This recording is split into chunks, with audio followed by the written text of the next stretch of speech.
Hi, this is Derek from Boise Cylinder Head Services.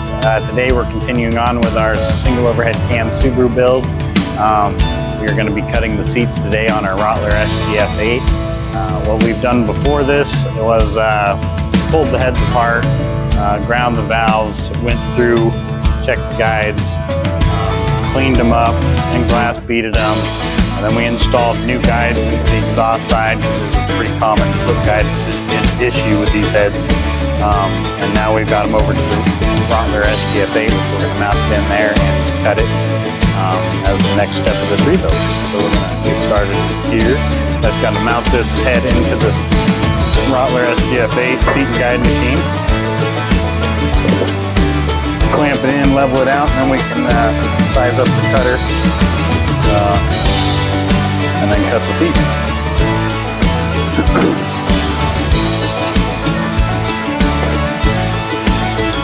So we do these in batches, and I think we got about 15 heads, probably 15, 20 heads going on right now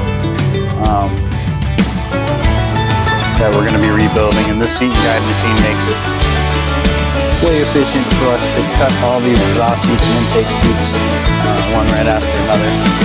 Always remember to wear your safety equipment when dealing with machinery. You have metal chips fly at you, and that's not safe. Get a piece of this in your eye, you're going to be disliking life. So I got this thing mounted in there. We got a carbide steel pilot that we use. It's really rigid and easy to break. Put that in the guide hole here. And then we can use this digital electronic level to verify that we're level. We got a little, got their leveling numbers right there. We want to get to 0 as we can. There's a little bit of wiggle room there, 0.03 in either direction. This is where we feel comfortable at. We got it leveled that way. We turn it to go front to back. It's a little bit off here, so I'm going to tap on the cylinder head just a little bit to adjust it.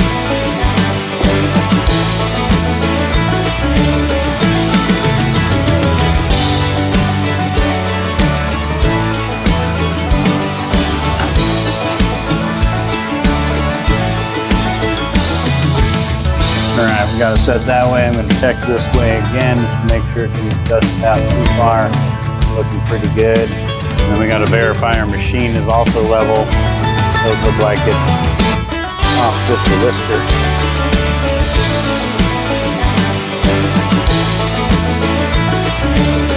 There we are.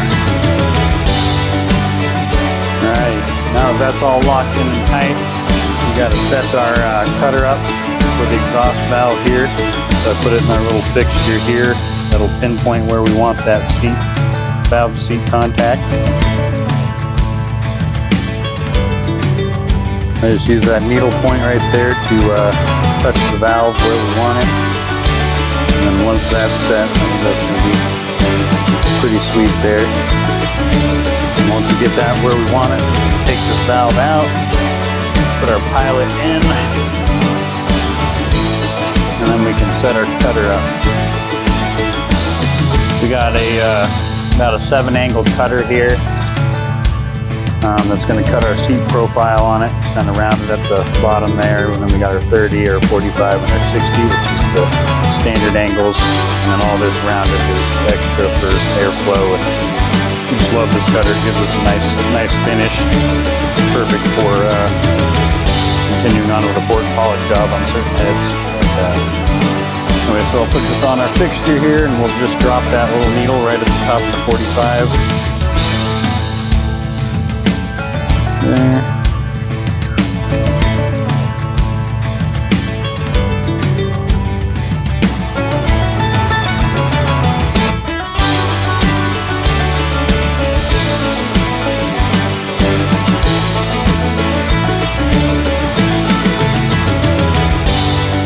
There we have it. Right where we want it. Lock this cutter in. Put our pilot back into the cylinder head that we already know we're leveled. Put this in our fixture here, and then our fixture here.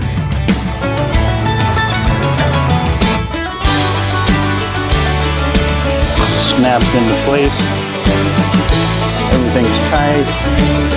Gotta make sure we only have a certain amount of play here, so we gotta make sure that this pilot falls underneath this cutter. There's enough room not to bind.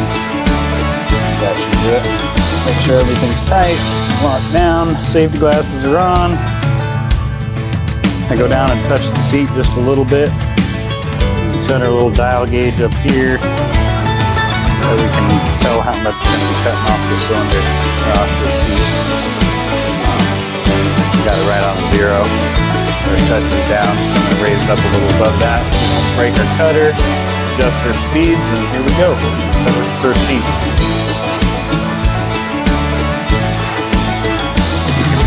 So you can hear it cutting just a little bit there. We're just going to keep cutting until it cleans all the way up. We can see our 45 with a nice finish.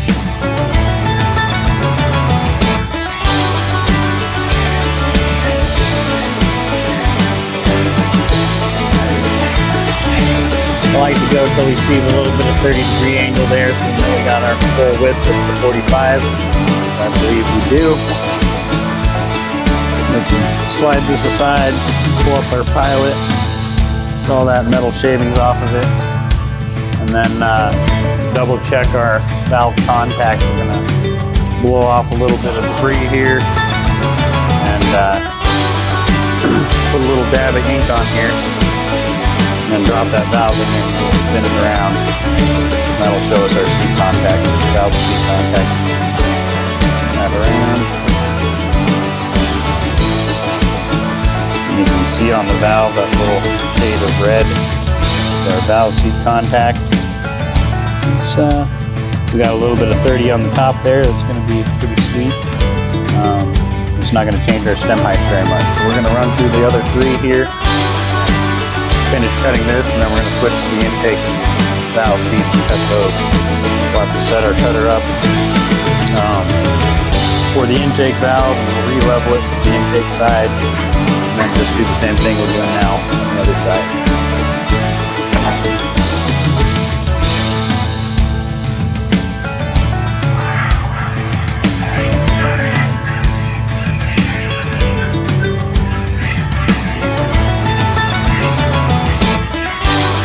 So that thing's cutting at about probably 120 revolutions per second.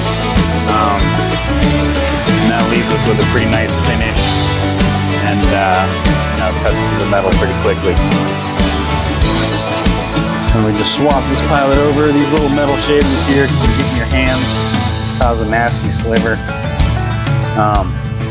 But we're just going to move this pilot to the next one and cut the next seat.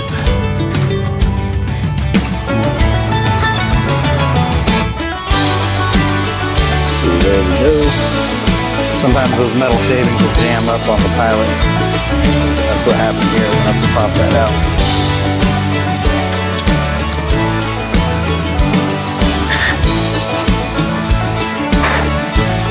There we go. Sweet. Let's drop this down here. Get it leveled and centered. And cut the next one. This process of using the seat and guide machine and that cutter makes life really easy, because we don't have to guess our width. Doing the older method of grinding stone, we kind of just got to eyeball everything or use calipers to verify our seat width. This makes it so that everything's consistent from seat to seat, and that's ideal for what we're doing when we're rebuilding 20 cylinder heads at once here. Gives us a reliable finish we can count on.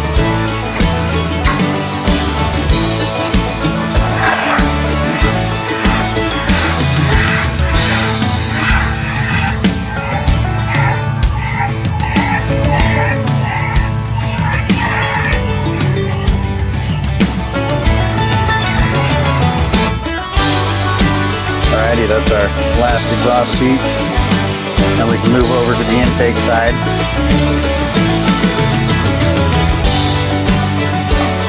Got take our pilot out so we don't break it. This thing is really expensive. And then we're going to level it out to the other side here. Just loosen everything up, switch over to the intake side, get those pretty close to level. We'll pop our pilot back in.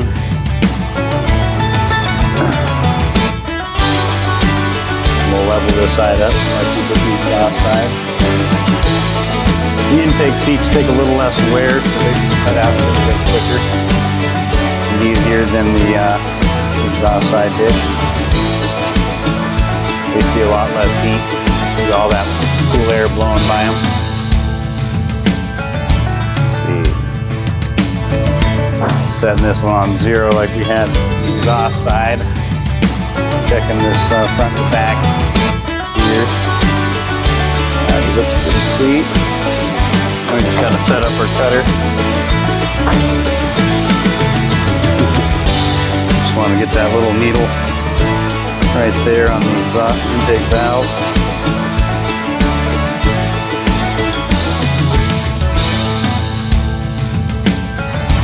That's gonna be perfect. Let's get that pilot. We'll set our cutter up. Same as we did on the exhaust valve. Just gonna loosen this thing up. This thing has about a 39 thousandths width for the valve seat contact area, which is pretty ideal for these Subaru heads. They don't require much. It's all about heat transference, wear, and longevity.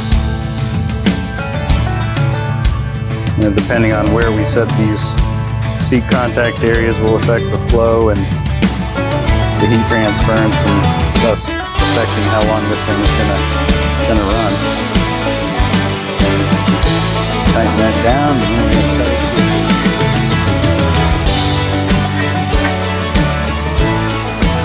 We ground these seats here a little bit with the older technique, and it looks shiny and nice, but it's a little inconsistent, a little wide.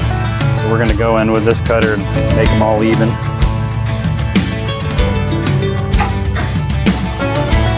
Get it centered here. We'll drop it down and set our 0 for where we cut, so we know how much we take now. And then we're ready to cut. Verify everything's tight.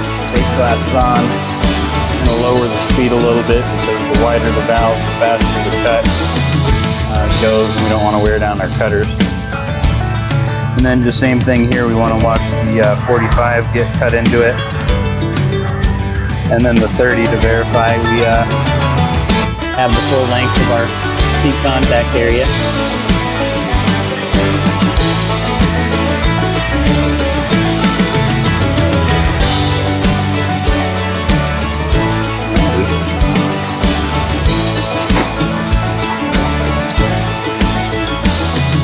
A little harder to tell when they're shined up, but we've changed the position of that 45 quite a bit. We're just going to double check our seat contact, doing the same thing with the spinning the valve.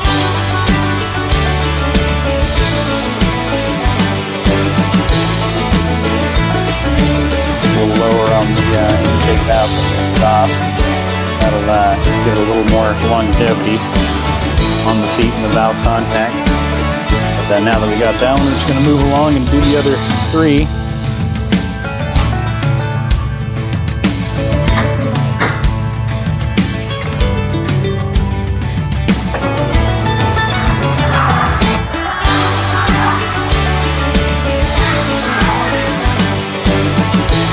Waiting for that 45 to clean up all the way across, and we're good. It's got a nice smooth finish. I caught our pilot a little bit there. And all these chunks of metal kind of get magnetized as they cut. All that energy in cutting it kind of magnetizes the little particles. We gotta blow that stuff off and keep it from jamming up our pilot. We got 2 left, and that'll conclude our seat cutting portion of this rebuild. And we'll be on to resurface the cylinder head, wash it up, and then we can glue down the cap and reassemble the valves, springs, and keepers. Do a little bit of a vacuum check, and cut a little more there. Vacuum check to confirm all our valves are seated properly, and then we'll have a finished product. But we'll have to put on the rocker on this one as well.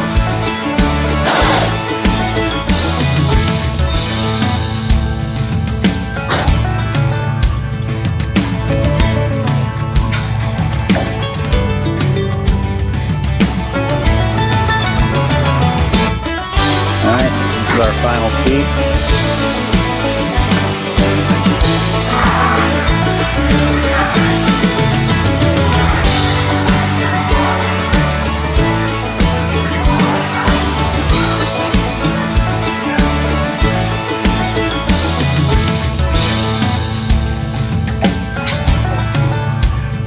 There you have it. We got all 8 seats cut here. Blow some debris off a little bit. Give you a good look at this